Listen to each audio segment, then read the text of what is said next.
August 2013, Assad forces started their attack on eastern Ghouta and also on the city of Ma'damiyya in the countryside of Damascus.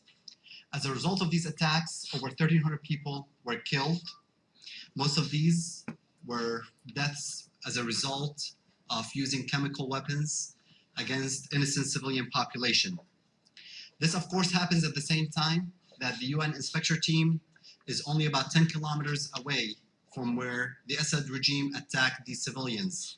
It's about 25 to 30 minutes drive from the location of the UN inspectors.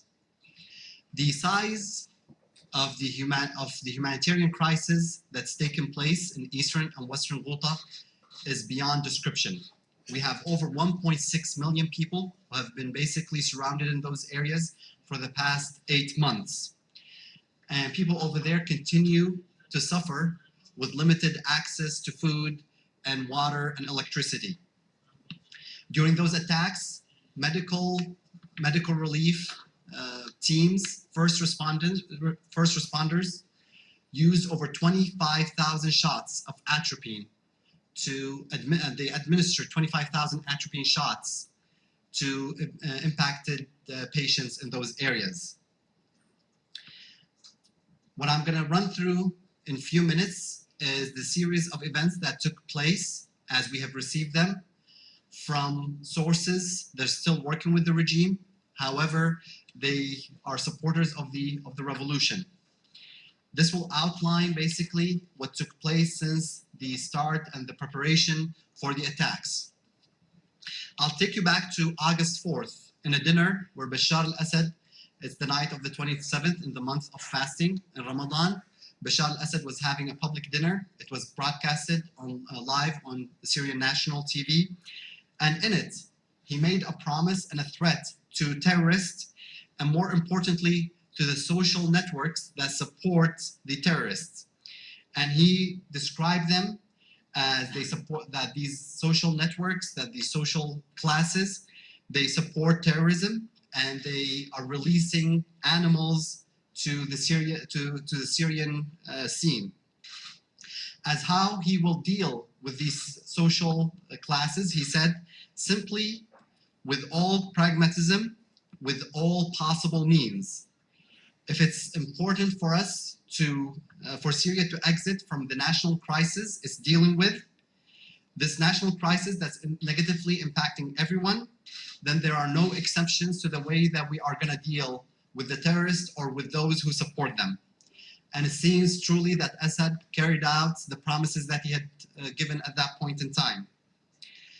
On the 10th of August, the first missiles from the Assad regime entered carrying missiles, what's described as Saqar 15.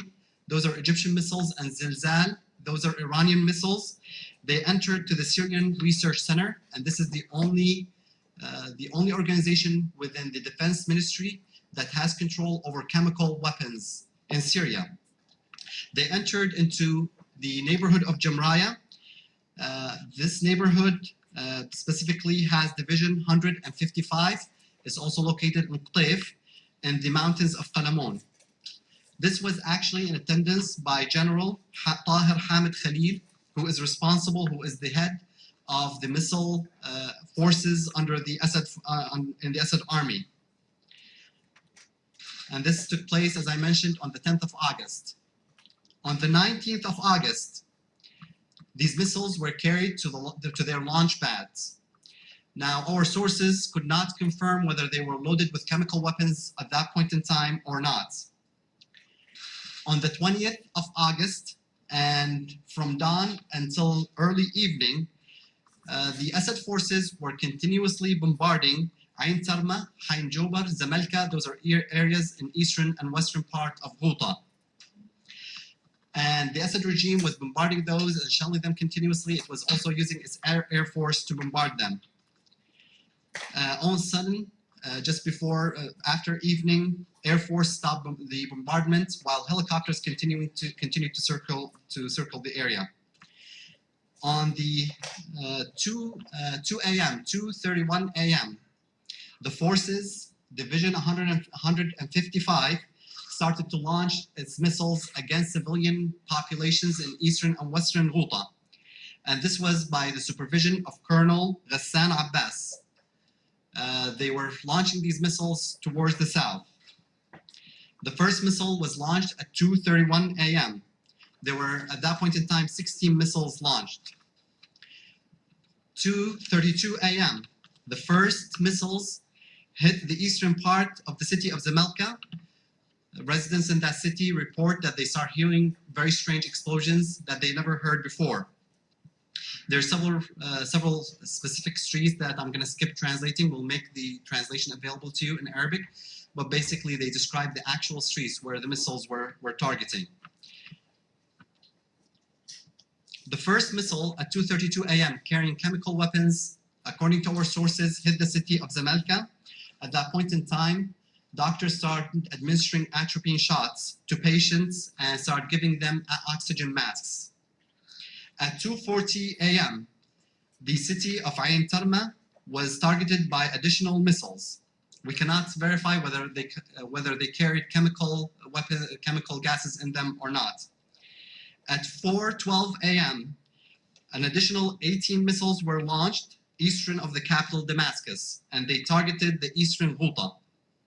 2 of those hit the city of Zamalka and Abin. 5:21 a.m., 2 additional missiles were targeted towards the south. 6 a.m., local hospitals, field hospitals in the city of Daraya started receiving patients with symptoms that they described as chemical weapons impacted symptoms. All missiles that carried chemical weapons were launched from Division 155, which is located in the mountains of Qalamon. Now, there are additional missiles that were launched that did not carry chemical weapons. Those were launched from several locations, including Division 127 in Sbena. A couple of other information that we wanna release to you as well. Until now, we do not have confirmation on the type of chemical weapons that were used in these weapons, the type of chemical material that was used in these weapons. We are in the process. We've managed to secure samples, hair, blood, urine samples, also the actual leftovers from the missiles, and we are going to be moving those outside of Syria to get more analysis done on them, so we'll be able to specify the type of material that was used in these missiles. Now, additionally, the Syrian news agency, SANA, the official news agency, reported that the Assad forces carried out successful operations against terrorists in the same areas that we are mentioning. They actually removed that from their English and Arabic websites. However, they still kept it on the French and the Russian websites. Unfortunately, Shabiha forces, as well as those areas loyalists to the Assad regime, have had celebrations, well-documented celebrations for the use of chemical weapons against the innocent civilians. The Syrian coalition, its leadership, represented by Mr. Ahmed Al-Asi Al-Jarba, the Secretary General, Dr. Badr Jamous, the leadership of the SMC, the Supreme Military Council, the leadership of the FSA brigades on the ground, are fully committed, and let me repeat this very clearly, we are fully committed to assist the UN inspectors to get into all locations where chemical weapons were used against civilians. We hereby assure the UN inspectors, the UN Secretary General, all members of the UN, that we will ensure the safety of the UN inspectors team. However, it is very critical to get that team into the area that was just hit in less than 48 hours. The clock is ticking, and we want to see those inspectors, and we believe that the evidence will show who used those chemical weapons against innocent civilians. Mr. Ahmed Al-Jarba have had several phone calls with international leaders. He had spoken with the Foreign Ministry of Qatar, Emirat, UAE, France, and Secretary Kerry as well. They all gave him his condolences. They all supported the Syrians in the crisis that they are going through. Mr. Al-Jarba expressed to them the frustration of the Syrian street with the pace that the international community is moving at. And he repeated the popular demand the popular demand of establishing a no-fly zone. We want to see something happen to protect Syrians on the street. With that, I'm going to turn to Dr. Badr Jamous. He can take questions in both Arabic and English. If you would please identify yourself. رجاء أن تعرفوا بنفسكم المحطة أو وكالة تدفعون لها. تفضل.